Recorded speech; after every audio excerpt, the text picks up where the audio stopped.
নমস্কার বন্ধুরা, ডলি রন্ধনশালায় সবাইকে স্বাগত। আজ যেখান থেকে আজকে ভিডিও দেখছো, আশা করি সবাই ভালো আছো। এখানে আমি 4টে পটলকে সমস্ত খোলা ছাড়িয়ে নিয়ে খুব ভালোভাবে পরিষ্কার করে এইভাবে ছোট ছোট করে কেটে নিয়েছি। এবারে মিক্সি জারের মধ্যে একটা পেস্ট বানানোর জন্য নিয়ে নিলাম 1 চামচ সর্ষে, 1 চামচ চার মগজ দানা আর নিয়ে নিলাম 1 চামচ পোস্ত। এবার এর মধ্যে আমি দিয়ে দিলাম একটা ঝালের জন্য কাঁচা লঙ্কা। এবারে এগুলোকে আমি জল ছাড়া পেস্ট করে নেব।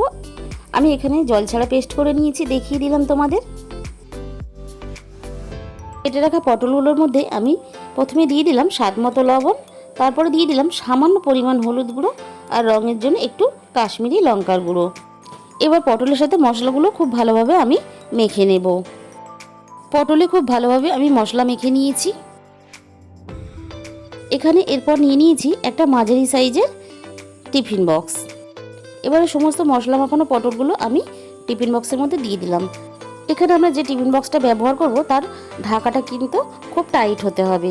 এরপর আমি দিয়ে দিলাম পেস্ট করা মশলাগুলো। এরপর মিক্সির বাটিটা সামান্য পরিমাণ জল দিয়ে মশলাগুলো ধুয়ে আমি এইভাবে পটলের মধ্যে দিয়ে দিলাম। এখানে কিন্তু খুব বেশি জল ব্যবহার করা যাবে না। আর দিয়ে দিলাম অল্প পরিমাণ চিনি। এবার পটলের সাথে মশলাগুলো আমি এইভাবে চামচ দিয়ে মেখে নেব। দেখো আমার খুব ভালোভাবে মাখানো হয়ে গেছে। এবারে আমি এর মধ্যে দিয়ে দিলাম একটা টমেটোর অর্ধেকটা কেটে এইভাবে আমি দিয়ে দিলাম, আর দিয়ে দিলাম চেরা দুটো কাঁচা লঙ্কা। সব শেষে আমি এখানে দিয়ে দিলাম 2 টেবিল চামচ পরিমাণ সর্ষের তেল। এবার আমি টিফিন বক্সের ঢাকাটা টাইটভাবে আটকে দিলাম। এবার আমি একটা প্রেসার কুকার নিয়েছি আর তার মধ্যে নিয়েছি কিছুটা জল।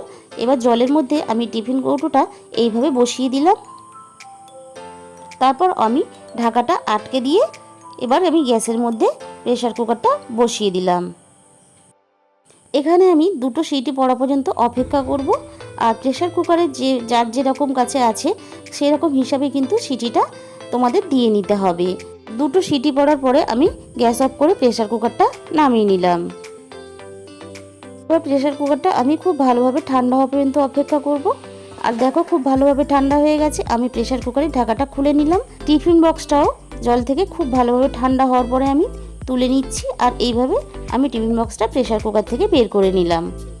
এবারে আমি ঠান্ডা হওয়ার পরে টিফিন বক্সটা তোমাদের আমি দেখিয়ে দিচ্ছি যে পটলটা কত সুন্দরভাবে দেখো রান্না হয়ে গেছে।